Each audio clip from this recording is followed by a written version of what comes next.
আসসালামু আলাইকুম গাইস, আমরা এখন আছি কাঞ্চন ব্রিজে। এখন আমরা হাঁটতেছি কাঞ্চন ব্রিজের ওপর দিয়ে। এটা সাধারণত ব্রিটিশরা তৈরি করছিল। এটা ছিল আগের ব্রিজ, যেটা দিয়ে আমরা এখন হাঁটতেছি বর্তমানে।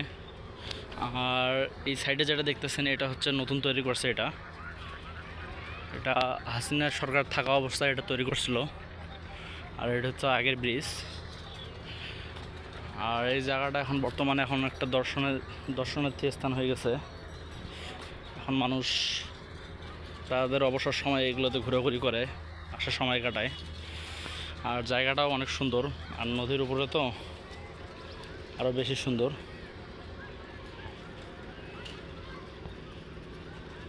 আপনারা আসলে অবশ্যই সাবধানে চলাফেরা করবেন, কারণ এগুলা রিস্ক। এখন এগুলো যতদূর সম্ভব চোরেরাই এগুলো কাটে নিয়ে গেছে। এগুলা বাংলাদেশে চোর সম্প্রদায় কিছু কিছু চোরেরা আছে, এদেরকে দেখলেও গুলি করে মারতে ইচ্ছে করে। একটা ঐতিহ্যবাহী জায়গা, অথচ এটাকেও ছাড় দেয়নি তারা। খালি যা পারে খালি লুটপাটের ধান্দা।